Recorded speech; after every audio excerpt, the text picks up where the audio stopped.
Hi, Steve Sosnick here with today's Interactive Brokers Midday Market Update for Tuesday, December 21st. Happy first day of winter to everybody in the Northern Hemisphere. I'll be more optimistic and wish everybody in the Southern Hemisphere a happy start to summer. Basically today, we saw the markets try to rally, although as we're taping this, the rally's fading a bit, not completely away. I think it's facetious to think that yesterday's decline was strictly because of Senator Manchin's comments on Sunday.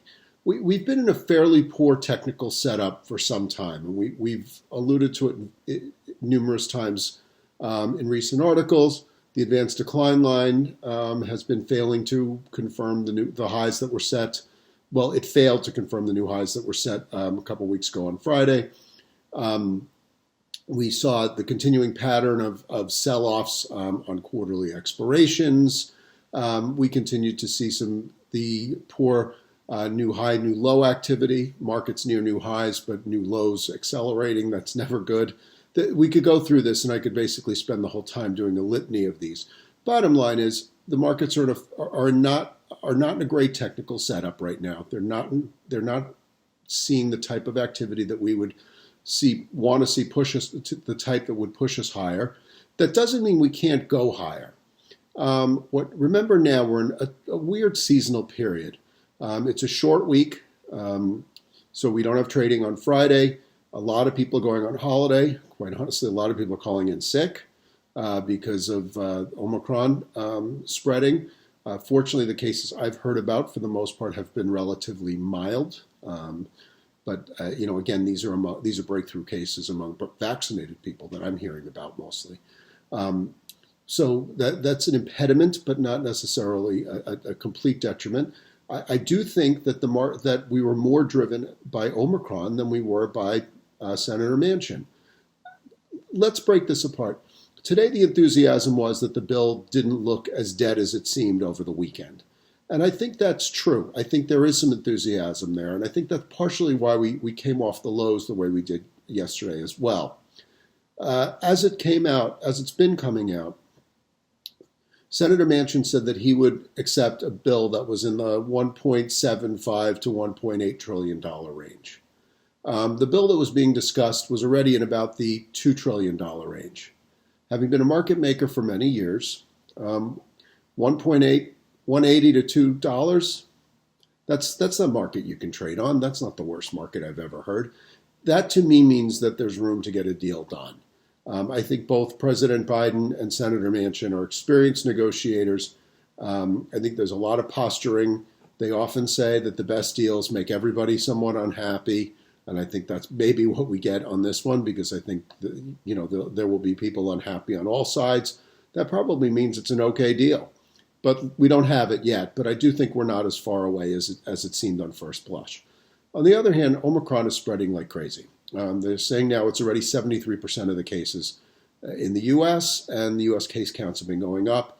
As I alluded to earlier, the hospitalizations and severity is not increasing at the same pace.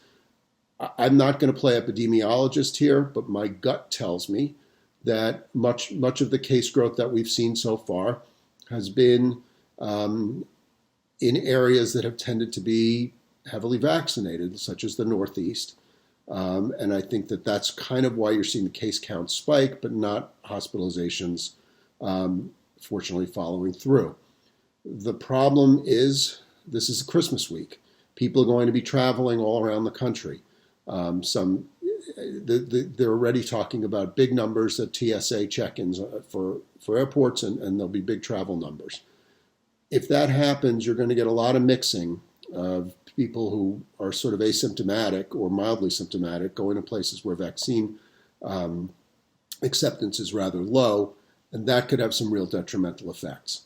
That said, I don't see a lot of will for lockdowns. The governors in the Northeast are largely dismissing it. I certainly don't see the potential for major lockdowns in states where there's a fairly low vaccination rate, because they've already resisted them before. So I think you're going to get hiccups. I think it's going to put a damper on things But I think that the mood is definitely worse, and I think that going into a holiday week that's shorter, where volumes tend to be lighter, I don't think that's not what investors and traders need to hear right now, and that's kind of why you're seeing the lackluster performance. That's why we're seeing today's what I'm going to call turnaround Tuesday sort of muted, and I think that we're going to go into an interesting period going over the next 2 weeks. You're going to start hearing about the Santa Claus rally. I think you're already hearing about the Santa Claus rally. That term typically refers to the period between Christmas and New Year's, which basically becomes all of next week. I guess on the plus side, for those of you looking for Santa Claus rally, if we sell off before then, well, that perhaps raises the opportunity for a bit of a bigger rally next week. But let's get to next week when we get there. In the meantime, what we're seeing today, earnings matter. Micron, Nike, doing well on earnings. Otherwise, we're just seeing a bit of a blasé moment. Bond yields a bit higher because maybe there's a bit more chance that the Build Back Better deal goes through. But stocks kind of meandering because I just don't think the mood is all that great out there right now. And I do think Omicron has something to do with it. Have a good one, everybody. And if I don't speak to you, happy holidays. Take care. Bye-bye.